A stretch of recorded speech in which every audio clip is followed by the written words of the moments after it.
إن الصلاة تنهى عن الفحشاء والمنكر. الحمد لله رب العالمين.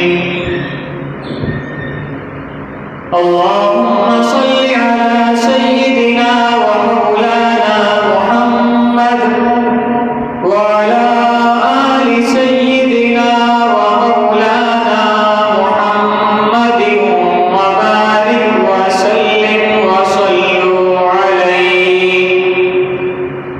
اللهم صل على محمد وعلى آل محمد كما صليت على إبراهيم وعلى آل إبراهيم إنك حميد مجيد. اللهم بارك على محمد وعلى آل محمد كما باركت على إبراهيم وعلى آل إبراهيم إنك حميد مجيد. جسے چاہا اپنا بنا لیا، جسے چاہا در پہ بلا لیا، جسے چاہا اپنا بنا لیا، جسے چاہا در پہ بلا لیا. یہ تیرے کرم کے ہیں فیصلے، یہ تیرے کرم کی تو بات ہے. معزز سامعین کرام، اللہ تعالیٰ کے حضور دعا ہے کہ اللہ تعالیٰ جو بھی الفاظ میری زبان سے ادا کروائے حق اور سچ ادا کروائے، اور مجھے اور آپ کو اس پر عمل کرنے کی توفیق عطا فرمائے. سامعین کرام، شاعر نے بڑے خوبصورت جملے کہے ہیں کہ جسے چاہا اپنا بنا لیا، جسے چاہا در پہ بلا لیا. کہ اللہ تعالیٰ جسے بھی چاہتے ہیں، جب بھی چاہتے ہیں، جہاں بھی چاہتے ہیں، جیسے بھی چاہتے ہیں، اپنے گھر بلا لیتے ہیں، اپنا بنا لیتے ہیں. اور اللہ کا بننے کے لیے ہمیں اللہ تعالیٰ کے تمام احکامات کو ماننا پڑے گا. اور احکامات کون سے احکامات ہیں؟ اللہ تو بڑا غفور الرحیم ہے، بڑا ہی غفور الرحیم. وہ ایسی ذات ہے کہ ایک آدمی پورے 100 سال ایک پتھر کے بت کے سامنے کھڑا ہو کر ایک ہی ورد کرتا ہے، یا صنم یا صنم یا صنم یا صنم، کرتا ہی جا رہا ہے، کرتا ہی جا رہا ہے. پورا 1 سال بیت گیا، وہ ایک ہی لفظ کہتا ہے، یا صنم یا صنم. اور اللہ نے چاہا کہ اس کا دل بدل دو. اور جب اللہ نے دل کے بدلنے کا چاہا تو پھر اللہ تعالیٰ نے اس کی زبان پہ ایک لفظ کی تبدیلی کی. پہلے وہ کہہ رہا تھا یا صنم، اس کے سوچنے میں اس نے غلطی سے کہہ دیا. اور اللہ تعالیٰ چاہ رہا ہے کہ میں اس کے دل کو بدل دوں، اس کے دل کو اپنی طرف راغب کروں. اللہ تعالیٰ اس کی زبان پر لاتے ہیں یا صمد یا صمد. اللہ تعالیٰ یا صمد جب اس کی زبان پر لاتے ہیں، وہ کہتا ہے یا صمد، اور فوراً جواب دیتے ہیں نام یا رب. بتا میرے بندے، جی میرے بندے، تو نے مجھے کیوں پکارا؟ کیا وجہ تھی؟ وہ آدمی سوچ میں پڑ جاتا ہے کہ میں پورے 100 سال سے اس ایک پتھر کے بت کو پکارتا جا رہا ہوں، اسی کو اپنا معبود بنائے ہوئے ہوں، اسی کو اپنا مشکل کشا بنائے ہوئے ہوں، اسی کو رزاق بنائے ہوئے ہوں، اسی کو خلاق بنائے ہوئے ہوں، اسی کو اپنے ہر مشکل کا حل بنائے ہوئے ہوں، اسی کے ساتھ اپنے آپ کو وابستہ کیے ہوئے ہوں. اور 100 سال سے ایک ہی جگہ پر کھڑے ہو کر ایک ہی طرف منہ کر کے میں اسے پکار رہا ہوں، یا صنم یا صنم یا صنم. کے رب کی، مسلمانوں کے رب کی طرف میں نے توجہ ہی نہیں کی، غلطی سے میری زبان پھسل گئی، کہاں یا صنم تھا کہاں یا سمد تھا، میری زبان پھسلی، یا صنم کی جگہ یا سمد آ گیا، اور جیسے ہی یا سمد میری زبان پہ آیا مسلمانوں کے رب نے فوراً جواب دیا، نعم یا عبد، بتا میرے بندے، نعم یا عبد، ہاں میرے بندے، بول کیوں تو نے مجھے یاد کیا؟ کیوں نہ میں اس بت کی عبادت کو چھوڑ کے اس رب کی عبادت کی طرف چلا جاؤں جو کم سے کم ایک غلطی سے بلانے پہ مجھے جواب تو دے دیتا ہے، جبکہ جسے جان بوجھ کر بلا رہا ہوں، 100 سال سے بلا رہا ہوں، اس نے آج تک جواب نہیں دیا۔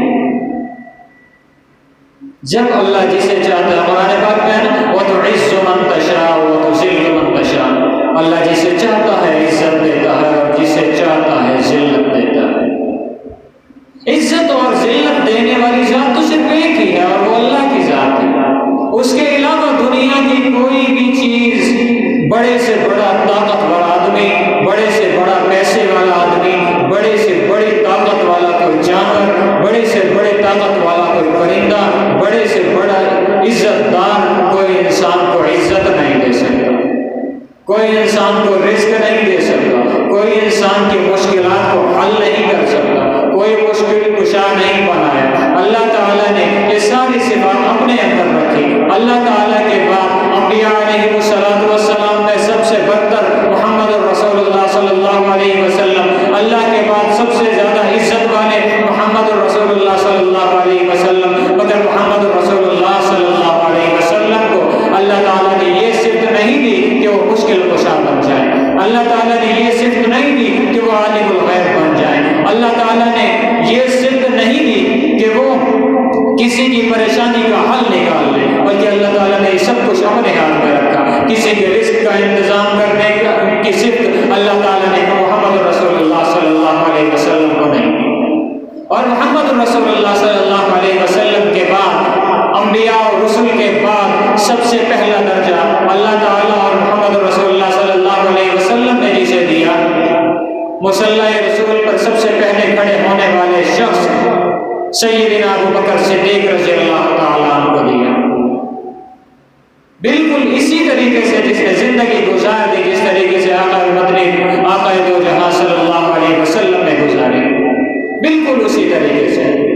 ان کے پیدائش اس کے بارے میں علم نہیں، مگر ان کی زندگی پوری کی پوری محمد رسول اللہ صلی اللہ علیہ وسلم جیسی، اور ان کی موت 63 سال کی عمر میں ہوئی، ان کا وصال 63 سال کی عمر میں ہوتا ہے، محمد رسول اللہ صلی اللہ علیہ وسلم کا وصال 63 سال کی عمر میں، ان کا وصال زہر کی وجہ بنی، محمد رسول اللہ صلی اللہ علیہ وسلم کے وصال کی وجہ زہر بنی۔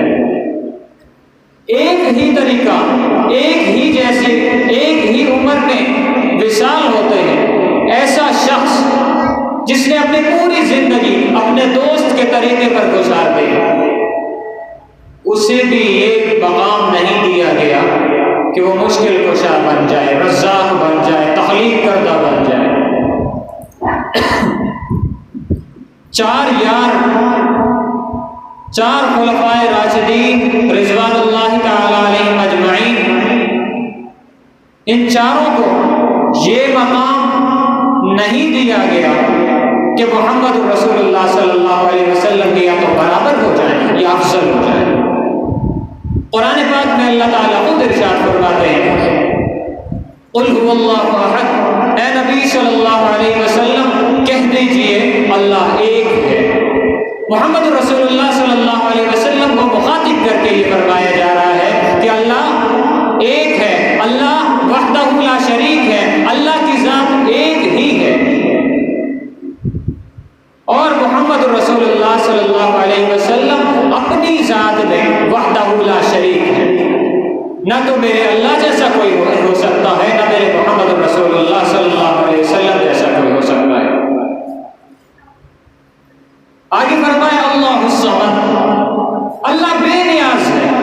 اللہ تعالیٰ نے یہ صفت اپنی اس وجہ سے بتائی کہ اللہ کو کسی کی ضرورت نہیں، نہ تیری عبادت کی نہ میری عبادت کی، اللہ کو کسی چیز کی ضرورت نہیں ہے، اللہ کسی کا محتاج نہیں ہے، اللہ تمام دنیا سے بے نیاز ہے۔ اگر عبادت کی بات کرتے ہو تو عبادت کرنے کے لیے اللہ تعالیٰ نے اتنے فرشتے پیدا کیے، اتنے فرشتے پیدا کیے کہ حضور اکرم صلی اللہ علیہ وسلم کے روزہ مبارک پر صبح دوپہر شام کئی ہزار فرشتے سلام پیش کرنے آتے ہیں۔ جو فرشتہ آج اس وقت آیا وہی فرشتہ قیامت تک دوبارہ نہیں آئے گا۔ یعنی اتنی لمبی تعداد فرشتوں کی اللہ تعالیٰ نے پیدا کی ہے۔ جب اللہ تعالیٰ نے اتنی لمبی تعداد فرشتوں کی پیدا کی ہے، یہ حساب کر لیں کہ ایک آدمی دنیا میں تقریباً 150 ارب مسلمان رہ رہے ہیں، 150 ارب مسلمان رہ رہے ہیں، عبادت کرتے ہیں، اس کے علاوہ کفار بھی رہتے ہیں۔ ہر انسان پر صبح سے شام تک اور شام سے صبح تک اللہ تعالیٰ 20 فرشتے مقرر کرتے ہیں کہ تو نے اس کی حفاظت کرنی ہے، اور صبح سے شام تک آج جس نے اس انسان کی حفاظت کی، قیامت تک وہ دوبارہ اس انسان پر ان فرشتوں کا نمبر نہیں آئے گا۔ قیامت تک ان فرشتوں کا دوبارہ نمبر نہیں آئے گا اس کی حفاظت کے لیے۔ جس نے رات کو آج حفاظت کی، قیامت تک کوئی ایسی رات نہیں آئے گی کہ وہی فرشتے اسی شخص کی دوبارہ حفاظت کریں۔ اتنی بڑی تعداد، اور وہ سب کے سب اللہ تعالیٰ کے نور سے بنائے گئے، اللہ تعالیٰ نے اپنے نور سے انہیں پیدا کیا، اور اللہ تعالیٰ کی صبح و شام عبادت ہی کرتے چلے جا رہے ہیں۔ کوئی قیام میں ہے، کوئی رکوع میں ہے، کوئی سجدہ میں ہے، صبح و شام اللہ کی عبادت میں لگے ہوئے ہیں۔ اگر عبادت کی بات کرتے ہوں، اللہ نے تو لاتعداد مخلوقات کو پیدا کیا۔ عبادت کی بات کریں تو اللہ تعالیٰ نے انسان، شجر و حجر، سب کچھ، جانور، پرندے، پتا پتا اللہ کی عبادت میں مصروف ہے، قطرہ قطرہ اللہ کی عبادت میں مصروف ہے۔ اللہ کو تیری میری عبادت کی ضرورت نہیں۔ اللہ نے کبھی یہ نہیں کہا کہ مجھے مٹی کی ضرورت ہے، مجھے مٹی دے دی جائے۔ اللہ تو خود تخلیق کرتا ہے، اسی لیے اللہ نے فرمایا اللہ الصمد۔ اے نبی صلی اللہ علیہ وسلم بتائیے کہ میں ایک وحدہ لا شریک ہوں۔ اے نبی صلی اللہ علیہ وسلم انہیں بتائیے، اپنی امت کو بتائیے کہ میں بے نیاز ہوں، میں کسی کا محتاج نہیں، لم یلد ولم یولد۔ اور اپنی امت کو بتائیے کہ نہ تو میں کسی کی اولاد ہوں، نہ مجھ سے کوئی اولاد ہے، اور نہ ہی مجھ سے کوئی اولاد ہوگی۔ اللہ تعالیٰ نے اپنی اولاد کسی کو نہیں بنایا، اور اللہ خود کسی کی اولاد نہیں۔ ہاں، اللہ کی تخلیق کردہ مخلوقات میں ہم شامل ہیں۔ 18,000 کم و بیش مخلوقات اللہ تعالیٰ نے پیدا فرمائی۔ ان 18,000 مخلوقات میں انسان کو سب سے بڑا درجہ دیا، اشرف المخلوقات، اور پھر ہم لوگوں پر اللہ کی یہ کرم نوازی ہوئی کہ اللہ تعالیٰ نے ان تمام مخلوقات میں سب سے افضل اشرف المخلوقات بنایا۔ پھر تمام انبیاء علیہ السلام میں سب سے افضل امت محمدیہ صلی اللہ علیہ وسلم کو پیدا فرمایا۔ تمام امتوں پر فضیلت امت محمدیہ کو دی۔ آج ہم منہ کھول کر کہہ دیتے ہیں، منہ پھاڑ کر کہہ دیتے ہیں کہ ہم سے تو کافر اچھا، استغفر اللہ ربی من کل ذنب واتوب الیہ۔ یقین جانے کہ کبھی مسلمان گھٹیا سے گھٹیا مسلمان جس کے دل میں صرف کلمے کی طاقت ہے، اس نے کبھی نماز نہیں پڑھی، کبھی عبادت نہیں کی، کبھی رکوع نہیں کیا، کبھی سجود نہیں کیے، کبھی قیام نہیں کیا، کبھی کوئی اس قسم کی عبادت نہیں کی، کبھی میدان جنگ میں جہاد کے لیے نہیں گیا، کبھی تبلیغ کے لیے لوگوں کے دروازے نہیں کھٹکھٹائے، مگر وہ انسان اتنا افضل ہے کہ خود نبی کریم صلی اللہ علیہ وسلم فرماتے ہیں کہ حجر اسود تیری عزت اس وجہ سے ہے کہ تو مکہ میں جنت سے لایا گیا، اسی لیے تجھے بوسہ دیا جاتا ہے۔ اے حجر اسود، ایک کم سے کم تر انسان جو کلمہ گو ہو وہ بھی تجھ سے زیادہ افضل ہے۔ جب میرے نبی آقا دو جہاں صلی اللہ علیہ وسلم خود فرماتے ہیں کہ سب سے افضل ایک کلمہ گو ہے، تو پھر تو اور میں کیسے کہہ سکتے ہیں کہ ہم سے بہتر کافر ہے۔ تو اور میں کیسے کافر کو آسمان کی چوٹیوں تک پہنچا دیتے ہیں، اور انسان وہ جو مسلمان ہے اسے زمین سے بھی نیچے دھسا دیتے ہیں۔ اللہ تعالیٰ نے تو یہ عزت ہمیں نہیں دی، اللہ تعالیٰ نے تو وہ عزت دی کہ تمام کفار پر ایک کم سے کم درجہ کلمہ گو کو فضیلت بخش دی۔ پھر آگے اللہ تعالیٰ فرماتے ہیں وَلَمْ يَكُنْ لَهُ كُفُوًا أَحَدٌ، اور نہ ہی ہے کوئی اس کے برابر، یعنی کہ اللہ کی برابری کوئی نہیں کر سکتا۔ اللہ کی برابری نہ تو ہمارا کوئی پیر کر سکتا ہے، نہ کوئی عامل کر سکتا ہے، نہ عالم کر سکتا ہے، نہ کوئی تعویذ دینے والا کر سکتا ہے، نہ کوئی ہاتھ کی لکیروں کو دیکھنے والا کر سکتا ہے، اور نہ ہی کوئی ماتھے کی لکیروں کو دیکھنے والا کر سکتا ہے، نہ ہی کوئی کسی کو اپنا تابع دار بنا کر کسی دوسرے کی عزت نفس کو مجروح کر سکتا ہے، نہ کوئی کسی دوسرے کے گھر تک آنکھ رکھنے والا اپنا تابع دار کسی کے دوسرے کے گھر پہ کسی حق کے حالات پر آنکھ رکھنے والا اللہ کی برابری نہیں کر سکتا۔ اللہ نے اپنی برابری کسی کو نہیں دی۔ اللہ نے خود نبی کریم صلی اللہ علیہ وسلم سے فرمایا اے محمد صلی اللہ علیہ وسلم یاد رکھو کہ میرے توحید کے کلمے میں پہلے میرا نام ہے، میرے بعد تیرا نام ہے۔ اگر قرآن پاک میں پہلے میرا نام ہے، میرے بعد تیرا نام ہے، اگر حدیث میں پہلے میرا نام ہے، میرے بعد تیرا نام ہے، اگر دنیا کی کسی کتاب میں میرا نام ہے، میرے بعد تیرا نام ہے، پہاڑوں پر پہلے میرا نام ہے، میرے بعد تیرا نام ہے، سمندروں میں پہلے میرا نام ہے، میرے بعد تیرا نام ہے۔ جب میرے اللہ محمد رسول اللہ صلی اللہ علیہ وسلم کو، اپنے محبوب دوست کو، اپنے محبوب نبی کو میرا اللہ یہ فرماتا ہے کہ میں پہلے ہوں بعد میں تو ہے، تو پھر میں کیسے کہہ سکتا ہوں کہ فلاں صحابی مشکل کشا ہو گیا، میرا پیر مشکل کشا ہو گیا، میرا پیر حاجت روا ہو گیا، میرا ولی حاجت روا ہو گیا۔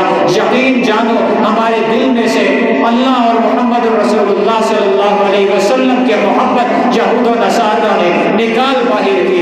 جاننا چاہیے ہر انسان کو، ہر مسلمان کو یہ علم ہونا چاہیے اللہ اللہ ہے، نبی نبی ہے، ولی ولی ہے۔ جب تک یہ چیز ہم لوگوں میں پیدا نہیں ہوگی ہمیں اسلام کی سمجھ ہی نہیں آ سکتی۔ اور یہ چیز پیدا کرنے والا کون ہے؟ یہ چیز وہی پیدا کر سکتا ہے جو خود سنت کے مطابق اپنی زندگی گزارتا ہو۔ میں یہ نہیں کہتا کسی عالم دین کے پاس جا، میں یہ نہیں کہتا کسی مفتی کے پاس جا، میں یہ نہیں کہتا کسی صحابی کو ٹٹول، میں یہ نہیں کہتا کہ کسی نبی کو ٹٹول، میں یہ نہیں کہتا کہ اللہ کو تلاش کر۔ میں صرف یہ کہوں گا کہ جو بندہ سنت کے مطابق اپنی پوری کی پوری زندگی گزارتا ہے، سنت کے مطابق، اللہ تعالیٰ کے احکامات کے مطابق، سنت کے مطابق صبح اٹھتا ہے، سنت کے مطابق مسجد کی طرف قدم بڑھاتا ہے، اللہ کے حکم کے مطابق مسجد میں نماز ادا کرتا ہے، پھر سنت کے مطابق مسجد میں بیٹھا رہتا ہے، پھر سنت کے مطابق وہاں سے اٹھ کر باہر جاتا ہے، پھر سنت کے مطابق اپنے اہل و عیال کے ساتھ رویہ اختیار کرتا ہے، پھر سنت کے مطابق کاروبار کرتا ہے، پھر سنت کے مطابق لین دین کرتا ہے، پھر سنت کے مطابق ظہر کی نماز کے لیے مسجد کی طرف جاتا ہے، پھر اللہ تعالیٰ کے حکم یعنی کہ ظہر کی نماز ادا کرتا ہے۔ ایسا انسان جس کی ساری زندگی، جس کے 24 گھنٹے، جس کے سال کے 365 دن سنت کے مطابق گزرتے ہیں، جس کے سال کے 365 دن سنت کے مطابق گزرتے ہیں، اس آدمی کے ساتھ لو لگا لے کامیاب ہو جائے گا۔ اللہ تعالیٰ مجھے اور آپ کو دین حق کو سمجھنے اور اس پر عمل کرنے کی توفیق عطا فرمائے۔ وآخر دعوانا الحمدللہ